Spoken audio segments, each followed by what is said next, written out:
Welcome back to my channel once again. The subject for today's discussion is raw 1 versus raw many. Okay, so there are a lot of things I have discussed in my previous videos. Let us put them all in one discussion. Let us kind of do a recap. So in my last video, the latest video before this, I have explained about the letter P and letter X. These are nothing but P stands for pater in Latin, meaning father. X is of course the Christ, and represented by Greek letters Rho and Chi. So from the very beginning, there have been two schools of thought. Whichever religion you take, whether you take the Egyptian religion versus the Zionist religion based in Israel, and the that is the Egyptian Ra versus the Jewish Moses. So that's one school of thought. And if you take the Sumerian mythology, Enki versus Enlil. So it has always been this fight between two brothers, basically, you can say. P is the father for both, in the sense the equivalent of P in Sumerian mythology is Anu, the sky god. The equivalent of Orion or Osiris in Sumerian mythology is, of course, Enki. So Enki is not true son of Anu. Basically, he is son of mother of Orion. The Orion queen married Anu, the sky god. So even before the marriage took place, the Orion queen had a son who was created out of unfertilized egg. Whenever we say Orion race is mostly a reptile. As I have told you, this Orion, the letter O, Osiris guy is 15 squared, represented by 15 squared, split into 5 cube, 4 cube, 3 cube, 2 cube, and 1 cube. So wherever you have these cubes, they are the reptilian race. And the other school of thought, of course, is represented by X, the younger son, Christ, or Enlil, you can say. So the fight has always been between the firstborn. Firstborn is Enki, and the secondborn is, of course, Christ. So father is same for both, but these two schools have been at loggerheads from the beginning. So what do these two schools represent, and how do they differ, and what is the bone of contention? Let us see. The first school, let us take the combination of the sky god and Christ. They represent this tree of knowledge, as you can see here. The school of thought of the Osirian school of thought represents the tree of life, and of course the it looks like this. So where they divide, they are the same as long as these three chakras are concerned. That of the solar plex chakra, the what do you call heart chakra and throat chakra. Till then, these three chakras are all same for both, if you observe. But the difference, main difference, will be that this tree of knowledge has a total of energy 120, whereas the tree of life has a total of 108. This tree of knowledge,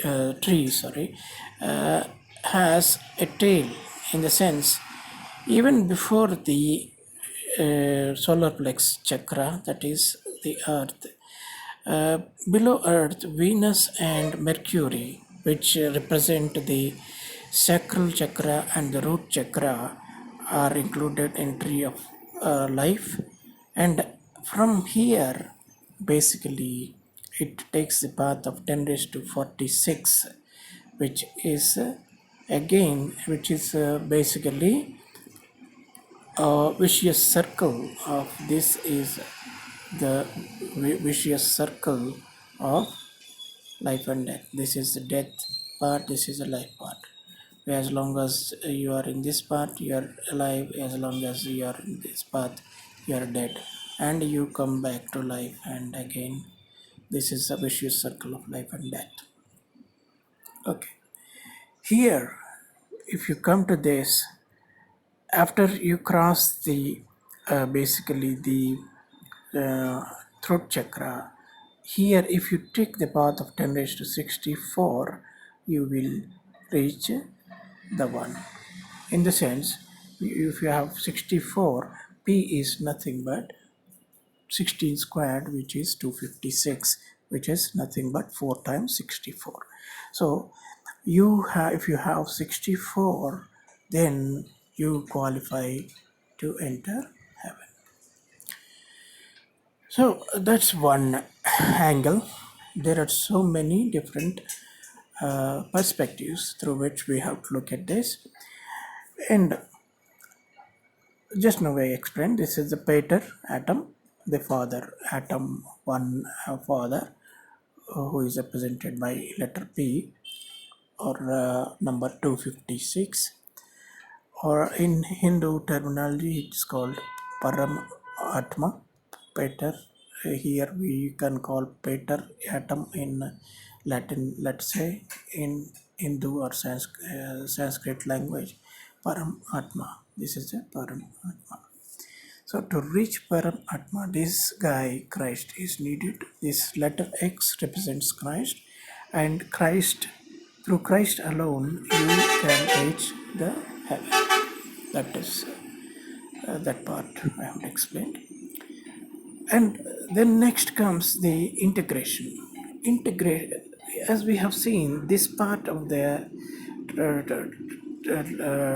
tree of knowledge, it integrates 111, 121, 133, 14641 as you get by integration, right?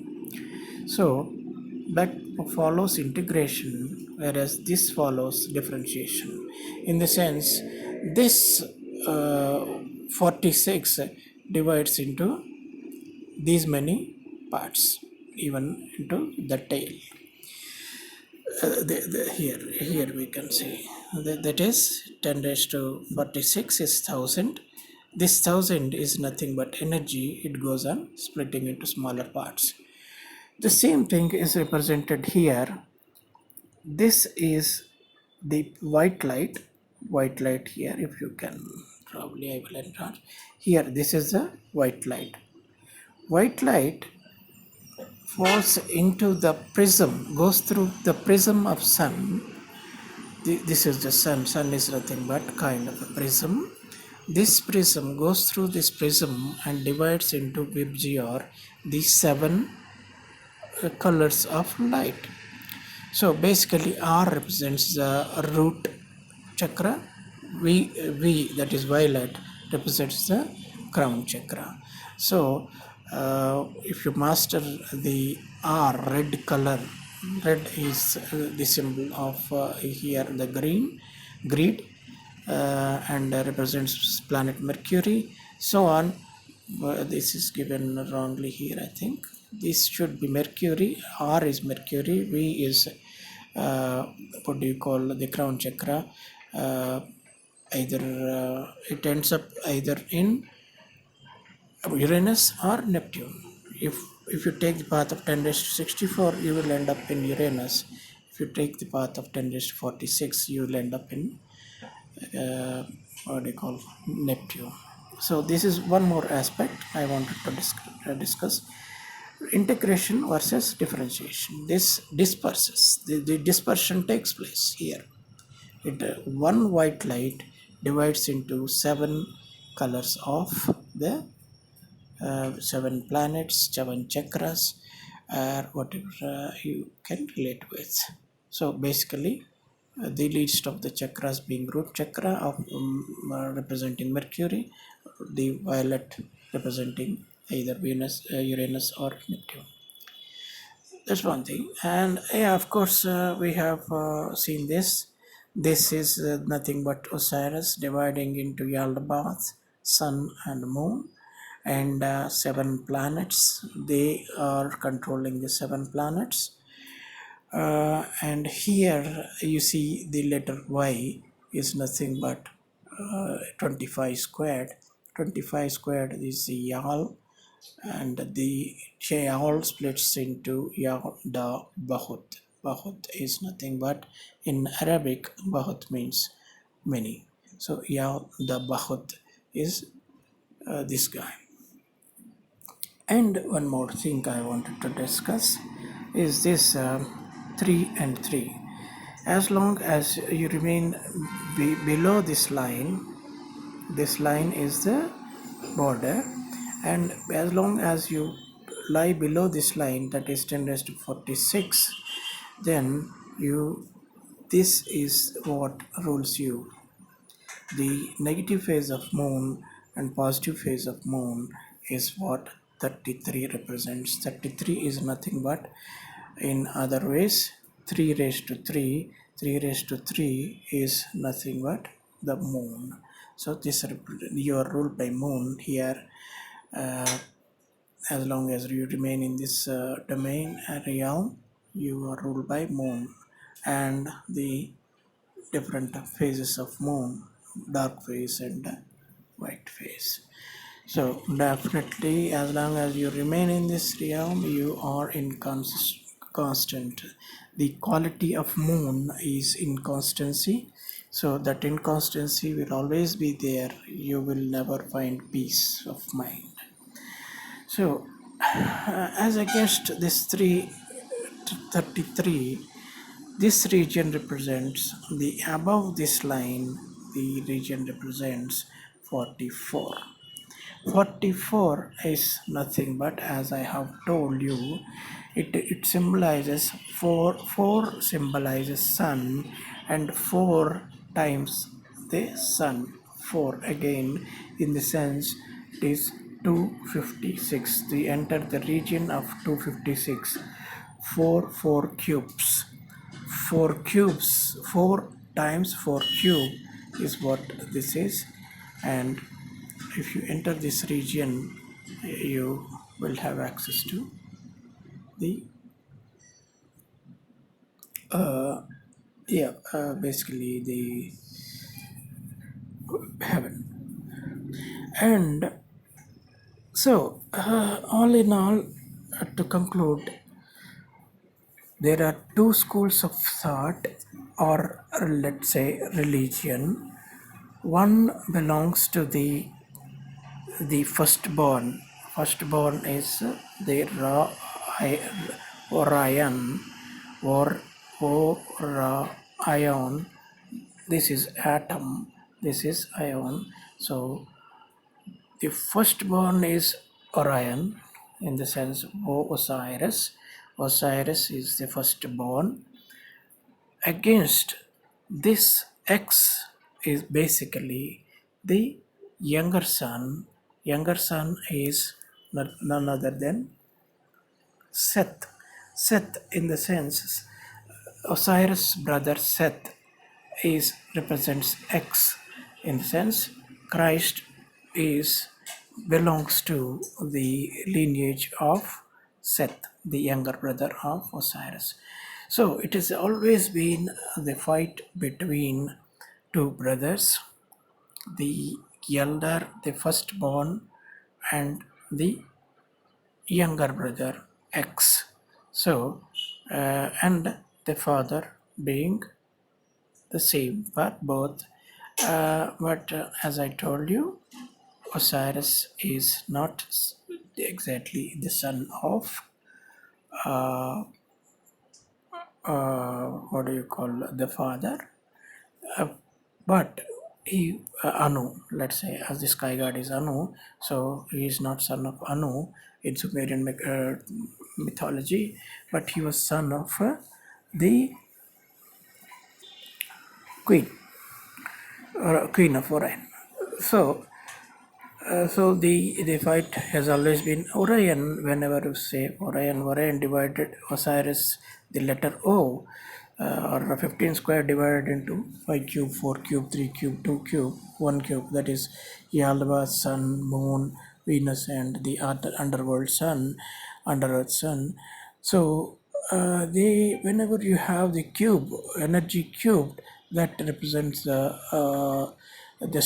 snake in the sense, the it is the reptile race, the Orion race, or more commonly known as Aryan race, is basically a reptile worshipping race.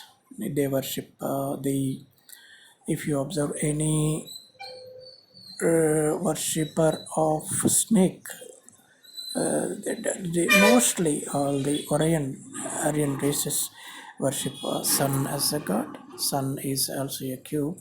So cube is always, cube of light is basically, in other terms, a snake, in the sense it's like it goes anywhere. It from here it reaches to the roots of this structure, and it's like a snake. No, though not literally a snake. It's spreading towards here. I want to show you one interesting uh,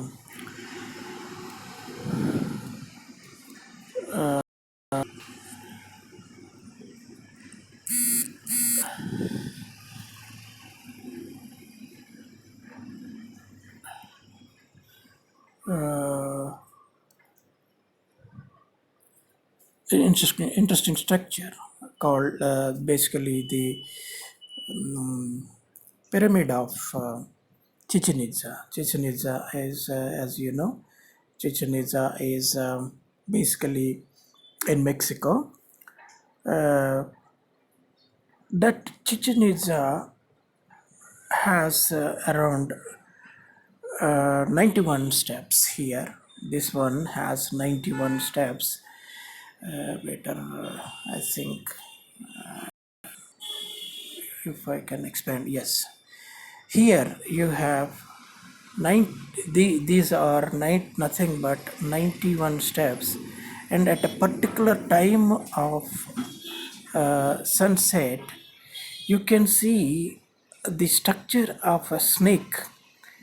Its tail is here, and here this very structure is the mouth of a snake, basically. And you can see the structure of a snake here, right from the top to the bottom. So it has 91 steps. So let us go back to our presentation, because yeah. So why I mentioned this is 91 is nothing but the sum of 64 plus 27. So 64 is sun, 27 is moon. So there are 91 steps, meaning from here the sun and moon reach to the tail of the structure.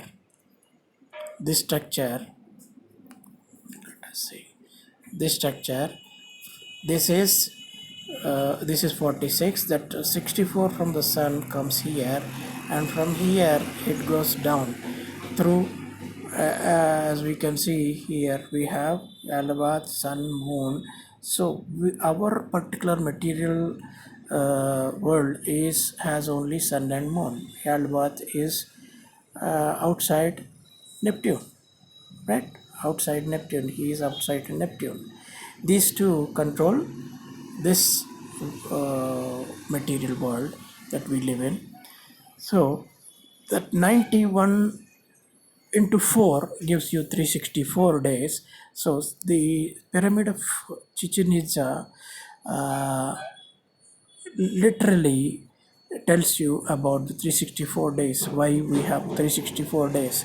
64 from sun and 27 from moon, making 91, and 4 quarters of the year. 4 into 91, 364. That's the year. Chichen Itza, if you count all the steps, then you have 364 steps. So there's another aspect to it.